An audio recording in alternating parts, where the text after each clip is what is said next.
आए छोड़े सब मर जाए सही जा जर जाए सही जा खानदान भर के लड़का से अनले आके जर जाए सो सीओ के आके देखे के पड़ी। बड़का लोगवा छोटका लोगवा खा के जियला अच्छा बड़की मछरिया छोटकी मछरिया खा के जियली। हम कहाँ जाई 12 गो बेटा लेके 12 गो पतोह लेके 15-20 गो नाती लेके हम कहाँ जाई। उसे पन लोग आई रहुए ना तो उ लोग के पड़ भेजा लिया के गरीब आदमी के उजाड़ दी आ दोसर गरीब लेके बसा दी दूसरा गांव में। हमनी के जौन हक बा छीनल ना जाइल जाओ। हाँ नीतीश कुमार से हमारा आग्रह बा। तो बैठा ले सब गाड़ी पर लेके चले सब तार लोग के चनावे खिचड़ी खियाए सब। जल्दी हटाओ सन पलानी ना तो मारते मारते जीतन के खत्म कर दे सन। नमस्कार रउआ जियो भोजपुरिया और हम राजेश। अभी हम पहुंचल बनी गोपालगंज सदर प्रखंड के तिरबिरवा गांव में, जहां एक परिवार के आरोप बा कि सदर सीओ यानी कि जिला के प्रशासन द्वारा झोपड़ी नुमा जन घर रहा ओकरा के क्षतिग्रस्त कर देवल गइल बा, तोड़ देवल गइल बा। वह देख सकत नहीं जब सारा लोग मौजूद बा और सदर सीओ और जिला प्रशासन के विरोध जन बा की नाराजगी भी जतावता। पूरा मामला के हम जानकारी लेम चुकी। यहाँ लोग का नाम बा कि 62 वर्ष से एक जगह अपन यहाँ के जमीन के हथुआ राय से मिलल ला और ओकर रसीद भी कटत ला। रसीद बाटे है खतियानी पट्टा उट्टा सब बाटे। 1940 से ई जमीन हमरा कब्जा में बा, हमरा बाप दादा के कब्जा में बाटे। लेकिन मुट्ठी भर बदमाश से भू माफिया के चक्कर में आके प्रशासन और सदर सीओ हमारे ये भूमिहीन परिवार के ज़मीन छीने के उल्ले चाहता। तो हम ये कहे के चाहतनी कि बिहार सरकार नीतीश कुमार के नारा बाटे कि हर भूमिहीन परिवार के ज़मीन दिहल जाओ। तो बिहार सरकार तो कहता ज़मीन दिहला, भूमिहीन के ज़मीन देवला के बावजूद भूमिहीन परिवार से ज़मीन छीनल जाता। तो ये पर हम कहे के चाहतनी कि सदर गोपालगंज के सीओ और प्रशासन संभल जावे, गरीब परिवार के न सतावे, नहीं तो ये नोनिया परिवार पूरे उग्र आंदोलन करेगा अपना ज़मीन बचाने के लिए। ज़रूरत पड़ा तो जिला प्रशासन के सामने जाके आत्महत्या भी हम लोग करेंगे। जल्दी हटाओ सन पलानी ना तो मारते मारते जीतन के खत्म कर दे सन। अबे पकड़ के लेके चले सन जेल में। जल्दी से जल्दी हटो सन पलानी तर से। हाँ हमने के हटा देवे लो आ तुरे लगवे लो गोली बंदूक ले रहे लो पुलिस। हाँ पुलिस लो रहे, लेडीज पुलिस रहे लो, जेंट्स पुलिस रहे लो, सब लोग हमने के हटा के उतना दूर कह लो आ कह के आके सारा हमार पलानी छलानी तोड़ देवे लो। एमे हमार कपड़ा भी रहे, चूल चाकी रहे, सब फोड़ फाड़ देवे लो। हाँ कुछ कहत ना रहे लो काहे तुरत नहीं काहे नहीं कि तुरत ना कुछ भी ना कहे लो, खाली कहता लो जे नापी करो नापी करो जमीन पकड़ो। हम कहें जे काहे जमीन पकड़बो, हमारा 12 बेटा है, 15-20 नाती है, अथी हमारा 12 गो पतो है। हम लोग कहाँ जाएगा, तुम्हारे बाप कहीं जाएगा, हम कहाँ जाई। 12 गो बेटा लेके 12 गो पतो लेके 15-20 गो नाती लेके हम कहाँ जाई बताइए। हमारा अजिया ससुर के जमीन जब मिलल बा हथुआ राज से, हम कहाँ जाई। अच्छा कितना साल से रोल जमीन जोतत बहुत पानी लोग? ढेर दिन से हमार शादी ना भई रहे तब से ही जमीन जोताइल बा पहले से। ओकरा बाद हमार बाल बच्चा है सन भइल बड़े सन। अब बताइए कितना दिन के जमीन बाई आ तब आके बरियारी को के हेने होने ढा देवे लो आ तो बैठा ले सब गाड़ी पर लेके चले सब तार लोग के चनावे खिचड़ी खियाए सब। तो हमनी के डर ना लगी, हमनी के बहन सब मेहरारू आदमी। तब जिला प्रशासन द्वारा सीओ द्वारा हटावल जाता तो उन्होंने छोड़ देम लोग जमीन। हमनी के काहे छोड़े सब मर जाए सही जा जर जाए सही जा खानदान भर के लड़का से अनले आके जर जाए सो सीओ के आके देखे के पड़ी जगह हटावता रहे आ ना तो हमनी के ढेर नहीं खींचा मांगत। जो हमनी के परिवार बा 10 धूर जमीन मांगत है एगो परिवार पर। एक पूरा रसीद रोल कटावे हमनी के कटाइले से ना रसीद हमनी के लगे बाना 10-10 धूर हमनी के सरकार दे ना जमीन जी। हमनी के खुश बानी सर, हमनी के लगे जमीन नहीं खे। चली जो जवार भर पूछी लोनी गांव नगर सब से पूछी लोनी हमनी के इतना जमीन था, हमनी के नहीं खे। हमनी के सास ससुर अजिया ससुर हमार ससुर इहे जमीन कोड़ काट के कहलू जे बाल बच्चा रही जो तब वो इतना पावर होता खाए से दोसर का करी से हमनी के। अच्छा इतना साल हो गए एकरा पहले भी ऐसा कोनो कार्रवाई भइल कभी ना भरल सर। हमनी के तो गरीब मजदूर आदमी एक बेरा खाई ले तो एक बेरा जो ही ले ठीक बानू। लेकिन ई नीतीश कुमार के का नाम बा कि जमीन भूमि जेकरा नहीं के ओकरा के जमीन देवे के बा। आ हमनी गरीब आदमी के जमीन छीन के आ बेगर जमीन वाला के दियल तो हमनी के पहले ही से नहीं के।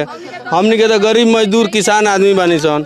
एक बेरा खाए के बाद तो एक बेरा जोहे के बा। ऐसा आदमी के ऊपर जाए कि 80 साल हो गए, 40 साल से हमार परदादा रसीद कटैले, ओकरा बाद दादा कटैले, ओकरा बाद बाप कटैले, ठीक बा ना। अभी 80 साल हो गए हमनी के एंड में खेत जोताता, पाटा देखी, रसीद देखी, अगर ना अवेलेबल होके तब रहुआ कहीं हमनी के कि का कमी बा। अब हमनी के डराता इन लाठी ले लेके, लेडीज से लेके आ जेंट्स तक पिस्टल सिक्सर हर चीज रहुए। प्रशासन से ये अनुरोध बा हमार कि बस एक गरीब मजदूर के केहू के जियाई तो केहू के आगे के रोटी मत छीनी। अगर हमरा में कौन दोषी हो कहीं वो बेरा आई रही, एहू बेरा आइल बनी जननी। अगर हमरा में अगर कोनो कमी हो के तो बताई। हम इतने डरतनी कि बस हम प्रशासन से लड़ के हम कहाँ तक जाए। एक बेरा खाता नहीं, एक बेरा सोचता नहीं, तो हम प्रशासन से तो मुकाबला नहीं कर सकत। आग्रह और अनुरोध ये बा हमारा तरफ से कि बस हमनी के जौन हक बा छीनल ना जाइल जाओ। हाँ, नीतीश कुमार से हमारा आग्रह बा। हमनी के जमीन हइले नहीं रहे खातिर हमनी के लड़का कहाँ जाकर रही सब, हमनी कहाँ रह सब। ये जमीन के आशा बाटे ई बाटे तब रहे सब। हमनी के गाँव में कुछ नहीं सब, हमनियों के जमीन दिल जो हमनियों के जाकर सब। हमनी के कहाँ जानी सो, हमनी के पिछड़ा जाती है, हमनी के कहाँ जाए तो कहता लो लेडीज पुलिस जे हमनी के कहाँ जाए, हम कहाँ जानी कहाँ जाए लोग भागल जल्दी ससुर 3 भाई के जड़ से एगो ससुर के 2 गो बेटा, एगो ससुर के 5 गो बेटा, एगो ससुर के 5 गो बेटा। तो वहाँ लोग के बियाह शादी भइल बा 5 बेटा लोग के, तो केहू के 3 गो बेटा बड़ा सन, केहू के 4 गो बेटा बड़ा सन। आ हमनी के कहीं 10 कट्ठा जमीन नहीं खे, इहे जमीन बा। तो ई तो 10 दूर हमनी के नहीं खे आटक। 5 भाई तो हमरा ससुर के बेटा बा, हमनी के जड़ के लइका बड़ा सब कहाँ जाई है सब। तो हमनी के तो 10 दूर जमीन नहीं खे आटक, हमनी के रहे के जगह नहीं खे। आगे हमनी के चेक करो जे कहाँ हमनी के जगह जमीन बा। सरकार काहे खतरा देहलस कि लेता, ओकरा वही बेरा सोच के ना देवे के चाही। पुरारका जितना कानून बा उतना तोड़ देव आ सब कुछ ले ले। आ कहत ले कुछ में घूस घास नहीं खे, हर चीज बिना घूस के काम होते नहीं खे। आ खेत बाड़ी बा तो गरीब आदमी के मिलल बा तनु छीने खतरा तैयारे बालू। तो बड़का लोग बा छोटका लोग खा के जियला, अच्छा बड़की मछरिया छोटकी मछरिया खा के जियली सन। घूस मांगता एकरा के तूरे खातिर घूसे पर लोग आई रहुए ना, तो उ लोग के पड़ भेजा लिया के गरीब आदमी के उजाड़ दी आ दोसर गरीब लेके बसा दी दूसरा गांव में। हम पिटा गनी, हम थुरा गनी, हम जतन थाना पर थाना पुलिस आवता नहीं खे, SBDM आवता नहीं खे, आ दोसर के घूस दे तो दौड़ल चली आइलो गांव जवार में। घूस लेता लोग की का करता लो। हमनी के निजी है। हाँ उनके हत माने उनके हटावल जाता है एक दूसरा के बसावे खातिर। हाँ तो ई हमनी के जमीन है, हमनी के गांव जवार के जमीन है। हमनी के देखो तन से है 3 पुतन से ई जोताता बोआता लोग खाता पियता। एकर प्रति बरात रही तो एकर के ना पूछनिया रही तब नु ले ली तो कोनो बात ना रहल। जबकि में आदमी मौजूद बा, एकर माई बा बोलले बा सेवा करे वाला खेत के पलानी धराइले बा। ओहू में कहत रहिलो जे तू दूसरा के खेत हो आ दोसर के लेके पलानी धइले बा। बताई दूसरा खेत में दोसर के पलानी ध दी। देखिए कि पीड़ित के जो समस्या बा उस समस्या के लेके आज यहाँ लोग के द्वारा DM से भी मिले करनी है। का करनी है DM के लगे मिले करनी है प्रशासन से DM से मिले गए नहीं सर। DM साहब कहनी है कि ठीक बा आप लोग गरीब आदमी है, भूमिहीन आदमी है, तो विरोधी जो प्रशासन CO थाना आया था उसके ऊपर हम कार्रवाई करेंगे। CO साहब से कहनी है तो CO साहब कहता रहे कि जे गरीब के जमीन दिया तवे, तो CO साहब जी साबित करस कि नोनिया परिवार अमीर बा गरीब नहीं खे। ई सब कमाए वाला A to hand to mouth परिवार बा, यानी लेबर मजदूर किसान परिवार बा। तो इतना गरीब परिवार के कम से कम सरकार बिहार सरकार कहता है कि 3 डिसमिल जमीन देवे के हर परिवार के। तो ये परिवार में 14 परिवार बा, एक परिवार के 4 बच्चा यानी एक परिवार हुआ भइल। तो अगर 3 डिसमिल यानी 70 डिसमिल तो यही परिवार में भइल। आ जबकि 5 कट्ठा 8 दूरी जमीन ये बाबे, तो 70 डिसमिल सरकार दे देवे। हमनी के परिवार में 70 डिसमिल दे दे तो हम चाहत नहीं ये कहे के कि गरीब परिवार से गरीब भूमिहीन परिवार के ज़मीन दिहल जाओ, ना कि गरीब के ज़मीन छीनल जाओ, ना तो नोनिया परिवार गरीब परिवार नोनिया परिवार भी मतलब समझ जाइए कि कहीं इसका 5 कट्ठा ज़मीन नहीं है। अच्छा, अगर आप प्रशासन के द्वारा अगर कोनो प्रकार के कार्रवाई कइल जाता तो रोलन कौना प्रकार के कदम उठाएम लोग? देखिए, प्रशासन का मतलब क्या होता है, पहले ही शासन जान जाओ।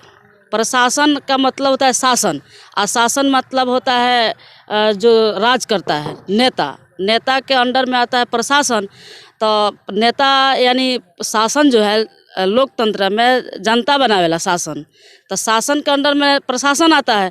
तो प्रशासन पहले हाथ गोड़ अपन सरिया ले कि शासन के जरिए ओकरा के कौन करवाई, चाहे एसपी होगा होई, चाहे डीएम होई, चाहे सीओ होई, चाहे बीडीओ होई। तो हम लोग शासन के जरिए प्रशासन को ऐसे लपेटे में हमनी के लेमसन कि फिर दुनिया में जिला जवार में कहीं उजाई तो ये तरीका के कदम ना उठाई। देखिए, ये पीड़ित परिवार जन बा आज एकजुट हो गइल बा, एकजुट होके अपन समस्या के प्रति आवाज उठाओता। वीडियो रुआ ज़्यादा से ज़्यादा शेयर करी, वीडियो रुआ यूट्यूब फेसबुक पर देखे के मिली। अगर वह यूट्यूब चैनल के सब्सक्राइब नहीं कैले तो सब्सक्राइब करी। अगर वह क्षेत्र में कोनो समस्या दिखे तो कमेंट करके बताई। 50-100 आदमी जाले छाप लग रहे, पूरा गाड़ी फोर्स यहाँ चारू बगल हमने के वहीं सन देखी से हमने खेत में सब फोर्स के आयल बा। तो देखत नहीं सही तो सब नापी उपी हो रहा बा। हमने कहता कहाँ है हमने कहा हमारा ज़मीन है, 3 पूत का हम लोग का ज़मीन है। तो आज थोड़ी हम आए हैं धरने के लिए। 3 पूत से हमने के ये रह गए बाबा दादा हमने जानी से हमने कास्ट ज़मीन हो। तो हमने का जानी से हमने के ये पाटा चाहे थी कटल तब रसीद पाटा लिया के दिखावल गए। तो ये नहीं मानेंगे, इसके माने नहीं है। तो हम लोग डर के मारे नहीं बोले पाए, हम लोग डरा करके चले हट गए पीछे।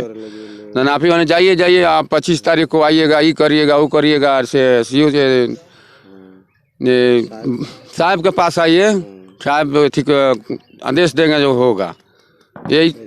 यही तो बोलकर चले गए सब। देखिए, हम उहे तिरबिरवा गांव में आइल बनी, उहे जगह पर आइल बनी, उहे जमीन पर आइल बनी जहां यहाँ लोग के विवाद बा और यहाँ लोग का आरोप बा। दादा परदादा का ज़मीन है जो कम से कम 65 साल से इसमें हम लोग अपना खेती बाड़ी करते हैं। लेकिन प्रशासन ने बिना नोटिस के यहाँ पर आकर कल कब्जा किया है। ये लोग जो भूमिहीन को ज़मीन दे रहे हैं, लेकिन हम लोगों की भूमि छीन कर उन लोग कहीं और देना चाहिए। लेकिन ये हम लोग की जो निजी ज़मीन है, जो हम लोग की पुश्तैनी है, उसको छीनना चाहते हैं ये लोग, और हम इसको लेने नहीं देंगे।